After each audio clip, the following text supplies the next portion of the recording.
Let's start out with George Harrison's All Things Must Pass, a 3-album set that includes a large poster.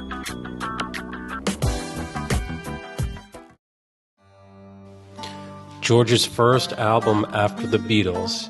He must have had a lot of material saved up as he released this 3-album set. It was a very creative release in my opinion, with the 3 different albums in different colors released by Apple, in this crazy large poster that he released with the album as well. It's a little dark, and it's a picture of him in what looks like a church.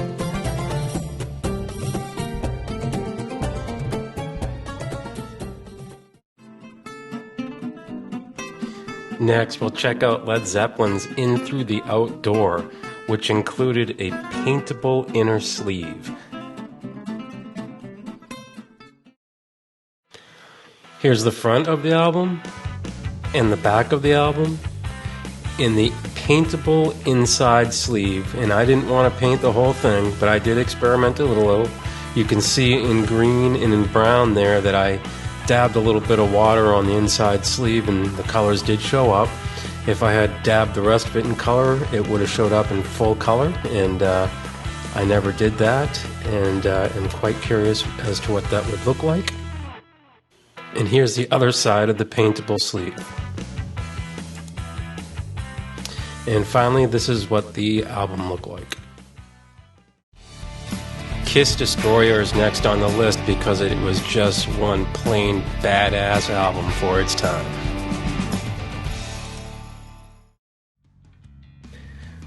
This album blew me and my buddies away when it came out. I remember it vividly.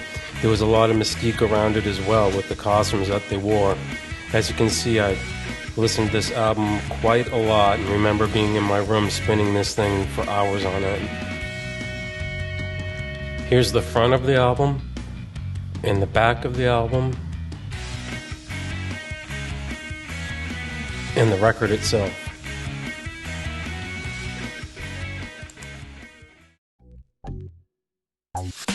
Ringo Starr's Ringo album included some amazing musicians and collaborators.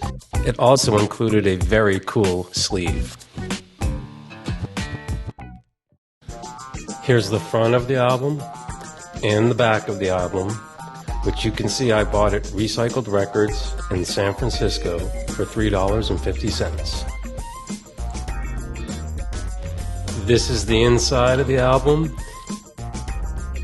and a picture of one of the records with Ringo's mug on it. Here are some of the highlights of the booklet that was included with the album, including information about the album and the fact that it was produced by Apple, and a few samples of lyrics and pictures to songs.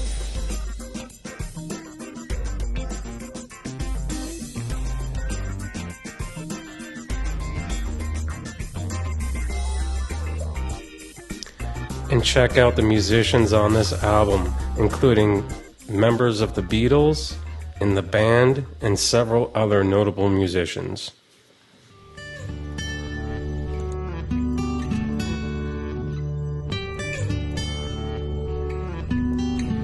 Next up is the Grateful Dead's Steal Your Face. This made the list because the band really captures the sound and spirit of San Francisco. I used to hate the Grateful Dead until I moved to San Francisco and my roommate dragged me to a Jerry Garcia band concert at the Warfield.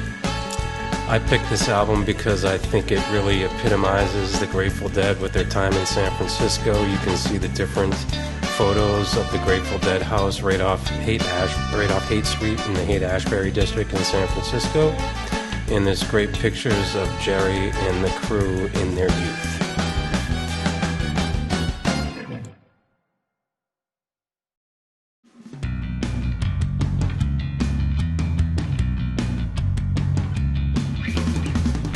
Check out the ladies on the Rolling Stones' Some Girls.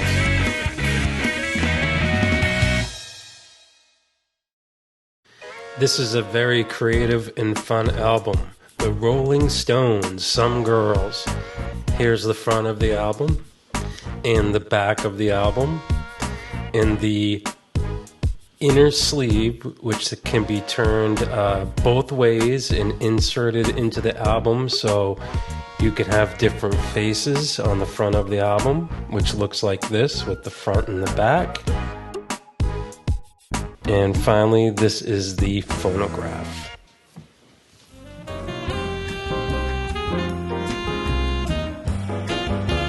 The Beatles included some special treats with Sgt. Pepper's.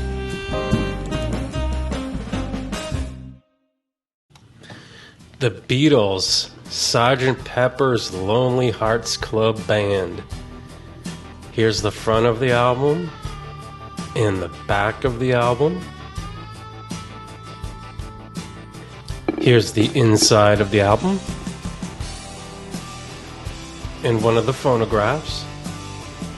And the very groovy insert that came with the album that includes several cutouts, which include number 1, a mustache, number 2, a picture card, number 3, stripes, number 4, badges, and number 5, a stand-up.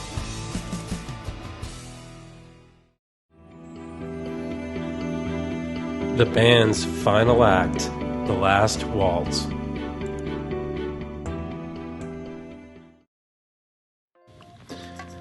The band's Last Waltz, unfortunately the last thing we ever got from this great group.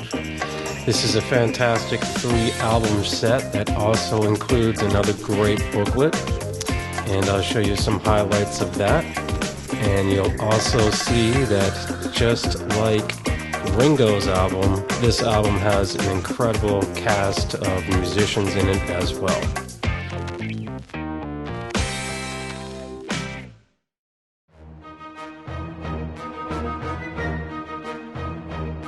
The Beatles' White Album included photographs of the 4 lads. As you can see from the front and the back of this album, this was probably one of my favorite albums and got listened to a lot.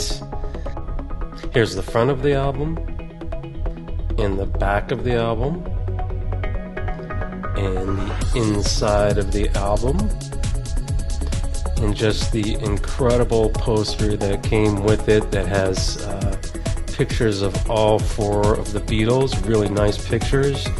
And as I had mentioned, I had 2 copies of this album, and the second copy I cut these pictures up into individual pictures, and they remained on my wall for many, many years and are very beat up at this point. Check out that zipper on the Stones' Sticky Fingers album. The Rolling Stones' Sticky Fingers, yet just another incredibly creative album, complete with a workable zipper, Andy Warhol art, and a great inner sleeve with a fantastic picture of the Stones at that time and their logo, and a nicely designed phonograph as well.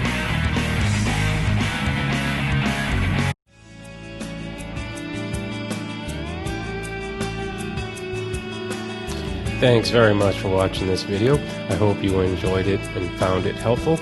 If you have any questions, please leave them in the comment section below.